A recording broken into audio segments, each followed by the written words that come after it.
Hello, and welcome back to The Director's Cut, brought to you by the Directors Guild of America, where each episode we bring you a brand new interview with one of the film industry's top directors, conducted by one of their peers.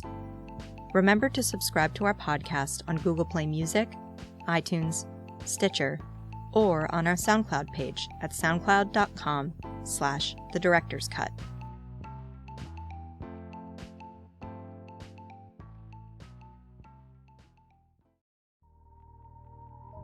Today, we will explore the tangled story web in director Tom Ford's new film, Nocturnal Animals. Amy Adams stars as Susan, a Los Angeles art dealer whose seemingly idyllic life is disturbed by the arrival of a manuscript written and dedicated to her by her ex-husband, played by Jake Gyllenhaal. As Susan reads and is drawn deeper into the story, its themes force her to examine her past and confront disturbing truths about her present. Known for his career as a top fashion designer, Nocturnal Animals is Mr. Ford's second feature film after his 2009 directorial debut, A Single Man. Nocturnal Animals won the Grand Jury Prize at the 2016 Venice International Film Festival. Following a recent screening of the film at the DGA Theater in Los Angeles, Mr. Ford discussed the film with fellow director Lee Daniels.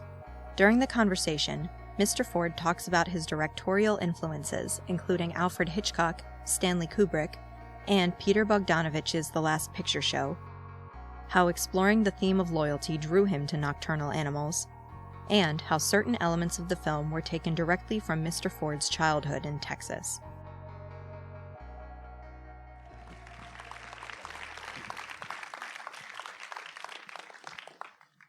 Thank you. How about that, huh?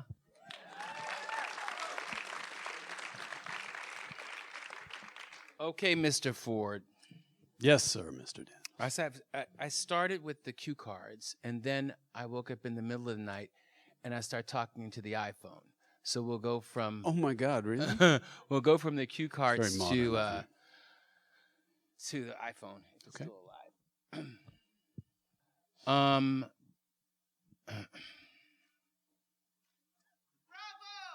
That's where we start. Thank you. There's so many questions for a half an hour. I know we have a half an hour, but there's so many questions I have to talk about. I mean, you're bold. You are an artist, a tour de force. You put the C in cinema with this. It's mind-boggling. I want to know. I see moments of Fellini. I see moments of Almodovar. I want to know who you inspire. So many people in fashion, and now in cinema. I want to know. I'm going to start first by asking who your inspirations are as a filmmaker. Lee Daniels. Isn't that the right answer? No, really. Seriously. Thanks, if it is. I think everyone in this room, you love film, you watch film, we grow up with film. When people ask you a question like that, it's always hard because you could say, well, from the 30s, from the 40s, from the 50s, from which genre, blah, blah, blah. For this particular film, of course, Hitchcock, Kubrick, Polanski, all those great noir directors or directors who made wonderful, incredible noir films. The Last Picture Show, just for sort of mood, for atmosphere, the texture of the inside of the pool hall, which I used as inspiration for the texture of inside the trailer where the crime takes place. So many. I think, when you love things, you absorb them, and then hopefully when they come out, they have your stamp and imprint because they're not meant to be literal inspirations or interpretations of things. I've built, it's funny, fashion designers, and I've kind of divorced myself from that world a bit while I'm promoting this film, but I had someone ask me the other day, they said, I interviewed a fashion designer and he knew so much about film, and I thought, well, of course, because we often, I've built collections on the bitter tears of Petra von Kant. We pull images and ideas and thoughts and research, and so lots of film directors have inspired me. Those shocking, beautiful big ladies that open the film credits, they're so different from the rest of the film. What really a microcosm of one of the themes. But go ahead and ask the question. What did that image come from? Well, where did the images come from? And for you, why? Just I love it. What does it by mean? the way? Yeah. What? Yeah. I think a few reviewers have written that it's David Lynchian, which is an enormously flattering thing, but that wasn't actually my inspiration. It was a photographer called Carlo Molino, who was also a furniture designer and an architect who took pictures of women semi-clad in front of red velvet drapes. But the point of that is that these women have let go of absolutely everything that contemporary culture says they should be. And yet they are so free and so incredibly comfortable. I fell in love when I was casting these women. I fell in love when I was shooting them.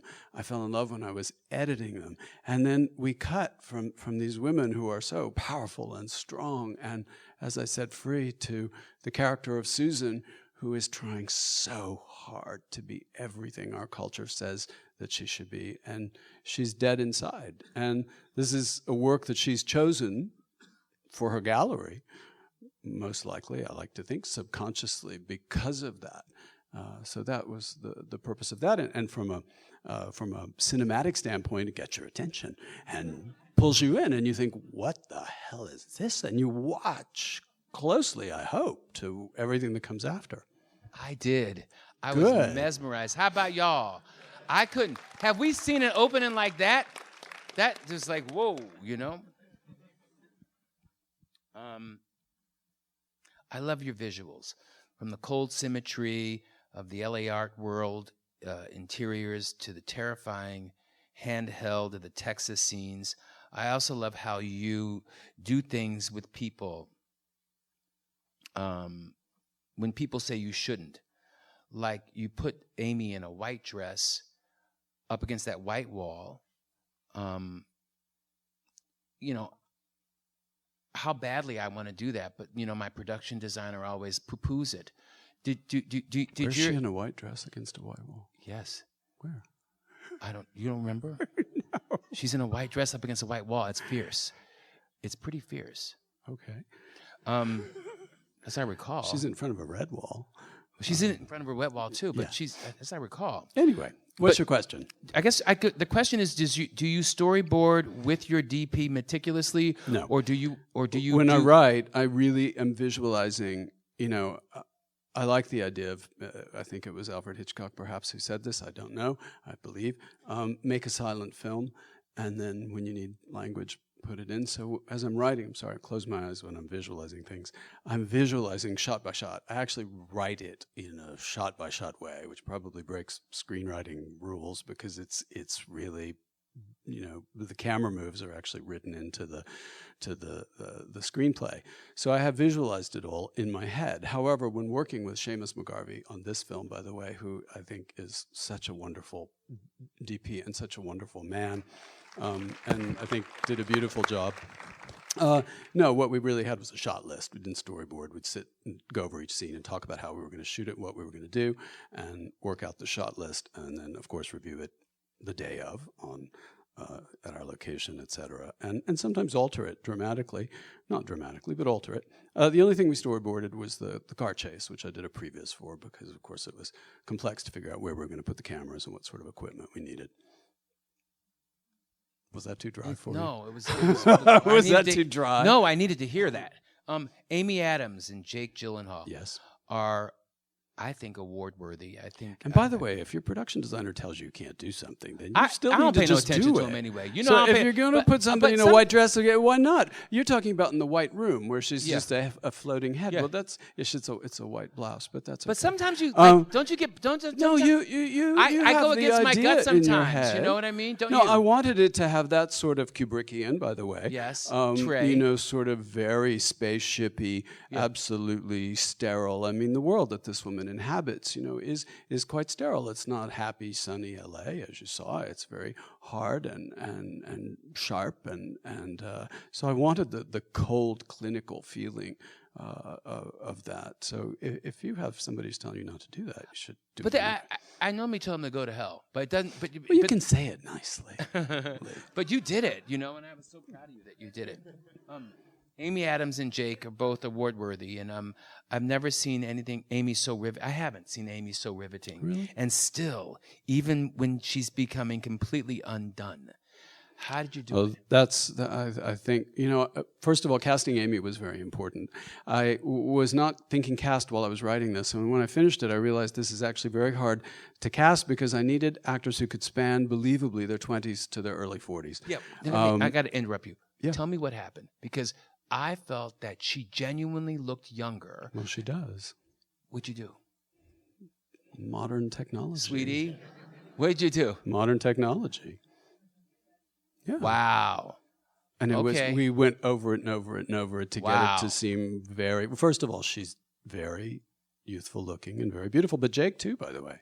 But anyway, I needed actors and actresses who could be believably those two ages. And Amy has a youthful quality, and so does Jake, obviously. But the main reason I cast Amy Adams was her eyes. I wanted this character of Susan to be sympathetic. It would be very easy to not like this woman. She has all these things. She has this beautiful material world. She did this terrible thing. We find out to this guy, and she's unhappy. Poor thing. Who cares? And we wouldn't have had a movie. So we have to care about her. And Amy's eyes, for me, are so soulful as a human being and as an actress. I look into her eyes, and I see such depth and so much thought. And she, maybe more than any other actress I can think of at the moment, can telegraph with her face. And I needed that because, of course, she's reading for half of the story. And that last scene, to me, where she's destroyed, I mean, what she says on her face in that scene, which we shot in one night, the range of hope, the subtle little things she does with her face, which, by the way, when she was young, when she was playing the younger version of herself, she also did some very subtle little things. It's so easy if you say to an actress, oh, be an ingenue, they switch in sometimes to something that's a little, false. And she did the tiniest little things that made her character seem hopeful and naive and different. I thought she was great. Yeah, but Amy, she's really like I think this is some of her best work. Congratulations to you. And Laura Linney, let's talk about Miss Laura Linney, honey. I mean, come on. She was incredible. She came in and did that in a day.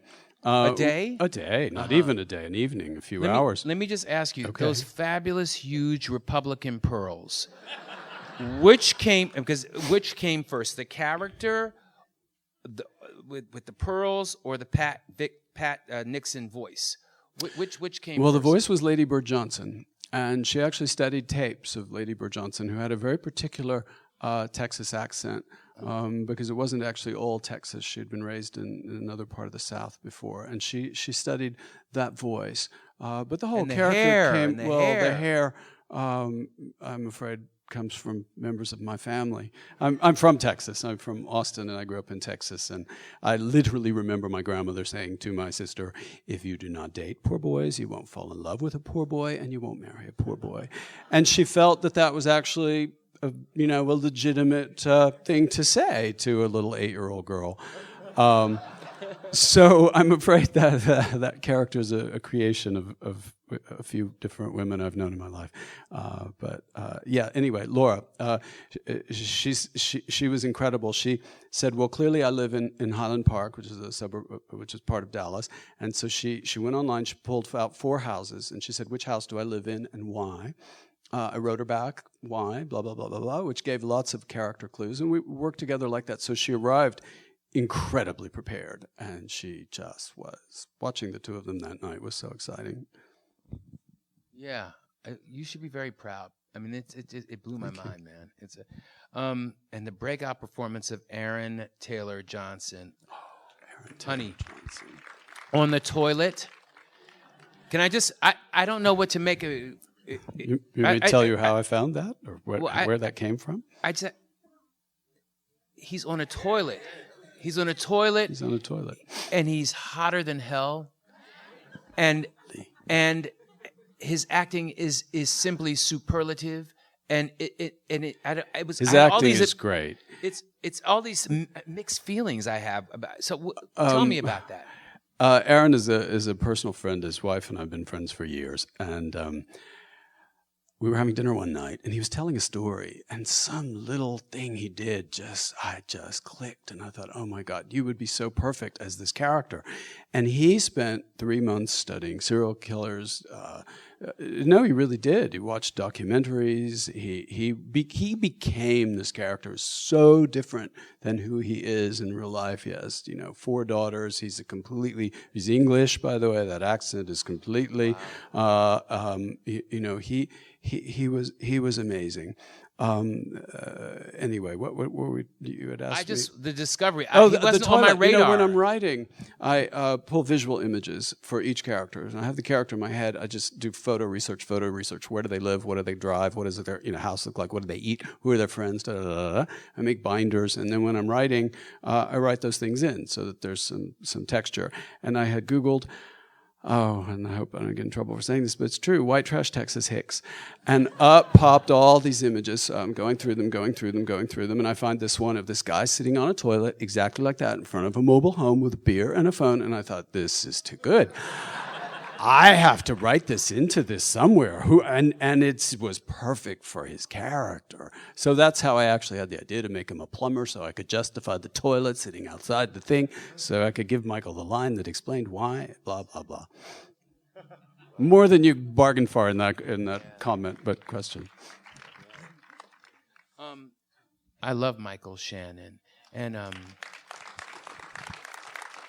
did you write this role for him?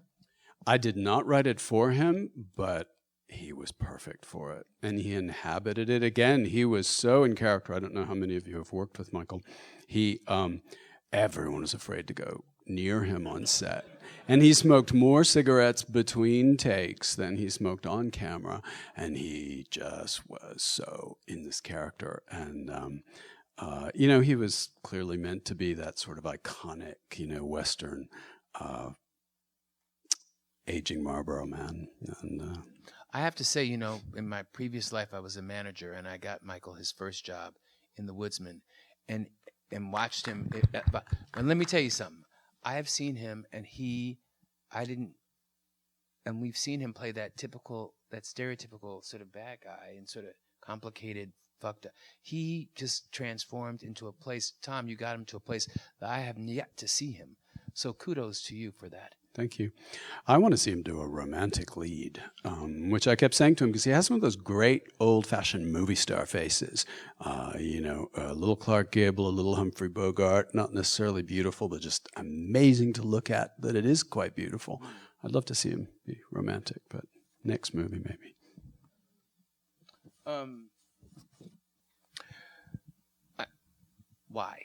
Why this movie? Loyalty is something that's so important to me. I've been with the same person for the last 30 years. I do not let people out of my life when I find wonderful people. And that's really what this is about. It's a cautionary tale. Well, there are lots of reasons, but principally our culture is so throwaway, which is why I set this against the background of this disposable culture. We throw things away all the time, and we often throw people away. And this woman, unfortunately, makes a decision at a certain point in her life, out of insecurity, by the way. She's a victim of her own insecurity, and as I said, of her upbringing and her background. But the idea of holding on to people, and then also as a director and writing the screenplay, the idea that this device of a novel, a piece of art in a way, being used to communicate how someone made you feel in a fictional way, I thought was great. So I was very drawn to that. Your film is bear with me because this is something I wrote at 2 a.m, so I'm going to read it. Your film is a story about art versus literature, truth versus fiction, art versus the artists. There's also an element there that's all about what makes a weak man. Jake's character in Texas is too weak to protect his family, so he has to seek revenge. Jake's character in the real life is deemed too weak for Amy Adams to marry. Is this film an integration of what it means to be a strong man in today's world? It was certainly an exploration of that. Again, as a kid growing up in Texas, I wasn't great with a football. I certainly wasn't great with a gun. I was the sensitive kid who was, and it's not only autobiographical. That's not why I wrote that. But the point is that he perseveres. He does have, as Amy says to her mother, he has the strength to believe in himself, and he has the strength to believe in me. So he does have the ultimate strength, which is that perseverance, both in the inner story and in the outer real world. He's been able to take the pain that she caused and use that to create this book that he's never been able to really write. And so that was what that was about. But yes, of course, about masculinity in a certain way. What part of this story is most autobiographical to you? Meaning, is Tom Ford more of the Amy Adams or more of the Jake? I mean, for me, when I'm doing something... You're going to tell me? No, for me. No, I'm saying for me, when I'm in it, there's a little bit of me in all of it. Of course. So I guess the question for you is really, what did you identify most with and when you were pouring your soul into these people? Because they're you. Well, sure. When you do, as he says, no one ever really writes about anyone but themselves, which I don't think necessarily is literal, but with any kind of artist, we are everything is seen through our lens. So I think most people create to try to connect, and so you are writing about something or telling a story, or if you're a painter, painting about something that is about you in a sense. So yeah, when you write characters, you write bits and pieces of yourself into all of them. I relate to Amy's character in a big way. I have been fortunate enough in life to have had all of those advantages that her character has, and I've been lost at certain points in my life in materialism and have neglected maybe the spiritual side, personal side of my life. I went through maybe what she's going through many years ago and have come out the other side, but that's what she's struggling with, and that's a struggle I can absolutely relate to. And as the Jake character, I just said, the parts of his character that I can relate to. Mm-hmm. I'm still sort of reeling from it. I want to watch it again. I have to watch it again because I think that everything that you have done, every frame that you have done, is like a diva. It's rich with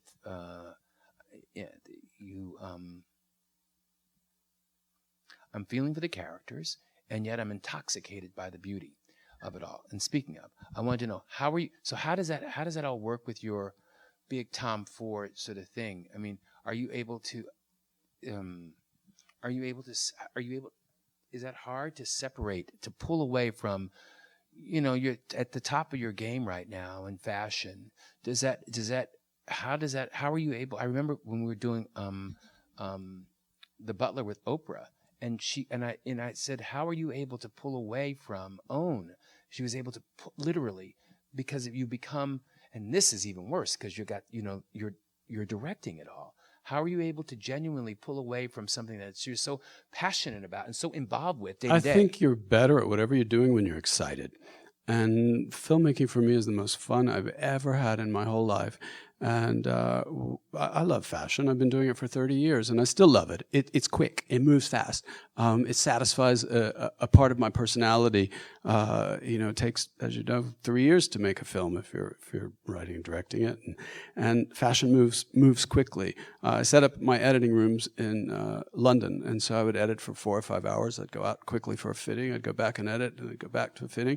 And that collection that I produced of clothes at that point is one of my favorites because I was so happy. I was so excited.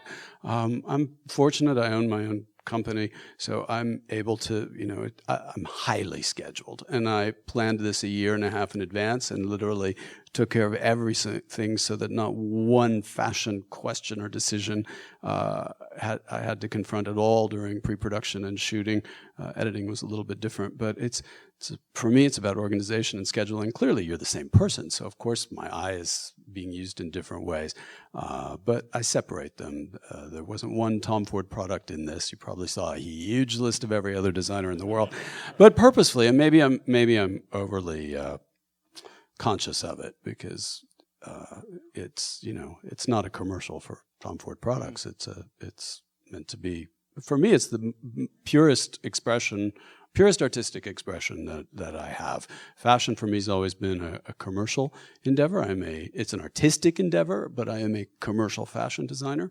And, film lasts forever and ever and ever and ever and ever, and it satisfies something so deep inside of me.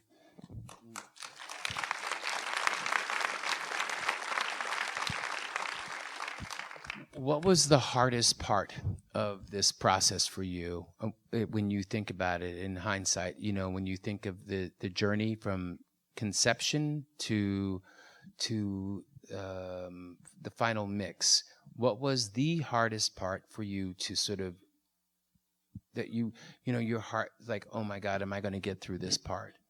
Well, the hardest part really came early, and that was adapting the book, which is a wonderful book. It's called Tony and Susan. But it is not structured in a way to necessarily make a film. And I had a few false starts with it for the first couple of years that I had the option, and then I figured it out. And that was a great moment when I thought, okay, this is what I'll do with it. This is how I'll adapt this. That was the hardest part. I mean, of course, every day is hard when you're working on something, that. But it's fun, problem solving. It's great. It's a wonderful feeling at the end of the day, even if it's been a bad day, because then you want to go back the next day and fix it. So it's fun. And what was the easiest part? What was the best part? What was two things. First, was it hard for you to let your costumer do her thing or his thing? No. Her thing, Ariane Phillips. To die for. She's wonderful. She worked with me on A Single Man. I've known Ariane for about 25 years because she used to costume Madonna's tours. I used to dress Madonna. That's how we met. And so when I made my first film, I called her and I said, I need you to work with me. And she's a terrific costume designer.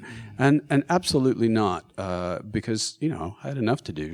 That's her department. And obviously, like any director, of course, we're very involved, and it tells so much about character. But Ariane absolutely did the costumes. It's not hard for me to let go of that at all. And what was the funnest part?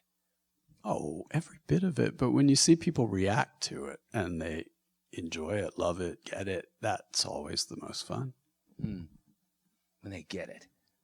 When they don't get it, it's Honey, who cares if they don't get it? Oh, I don't a lot care of people if they say don't get it. they Do you don't care if they don't get it? Oh, sometimes, yeah, sure. You can't help but not feel that. If they don't get it. Well, then you feel like, oh God, did I fail? Because clearly I didn't communicate. I'm not saying that, but no, I'm saying when people don't get it, doesn't it?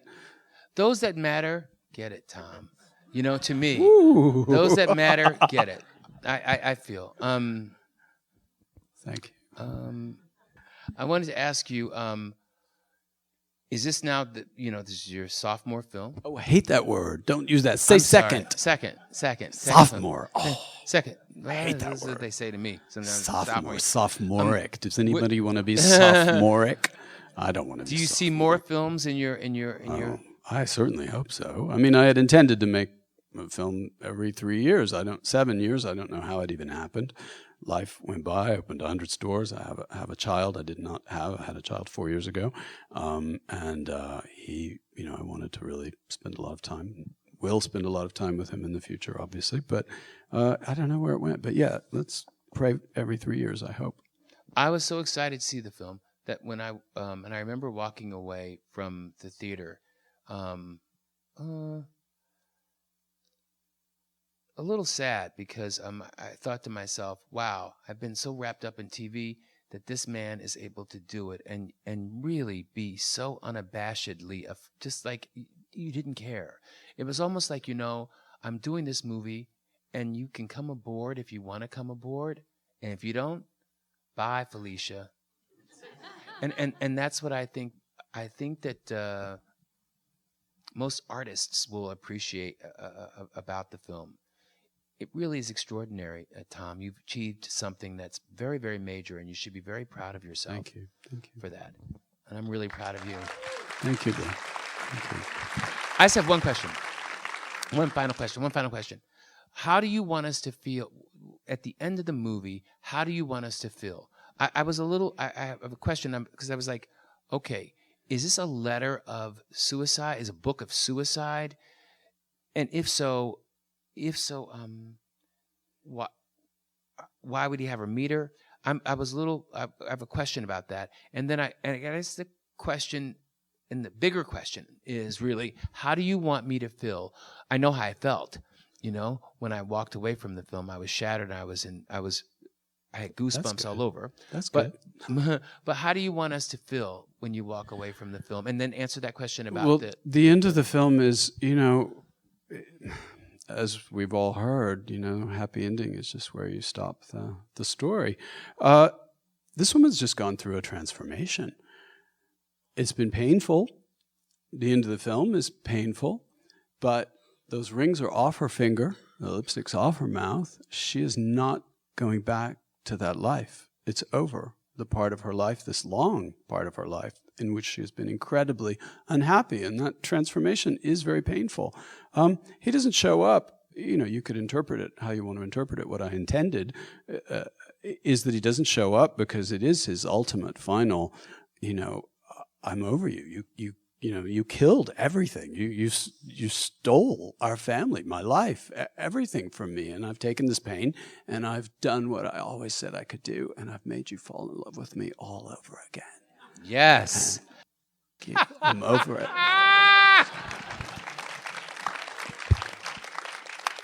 Tom. But we shouldn't hate her. We shouldn't hate her. No. No, I don't hate her. No, I don't hate her. No, I don't hate her. I hate him though. That guy, he's a piece of work. Which one? The husband. Army. I don't like him. He really hurt my lovely feelings. Guy. Yeah, he hurt my feelings. I wanted to see the daughter. I was fascinated about the daughter, but I think that you kept her just in a box where you had my curiosity. Like I saw just enough to her to imagine. You saw quite a lot of her. Yeah, to imagine what that world was like. Everybody, I'm so excited y'all were able to see my friend's film. This is a work that will go down, I think, in the books as one of our greatest. Thank you, Tom Ford, for having me. Thank you very much. I Thank really you. appreciate it. Thank you all.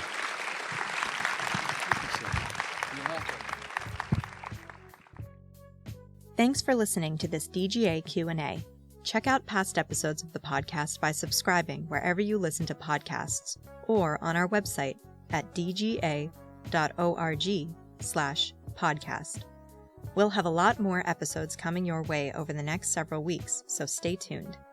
And if you haven't already, please subscribe to The Director's Cut on iTunes, Google Play Music, Stitcher, or our SoundCloud page so you won't miss an episode. If you're enjoying the podcast, please leave us a review. We'd love to hear your feedback. Thanks for listening, and have a great week. This podcast is produced by the Directors Guild of America. Music is by Dan Wally.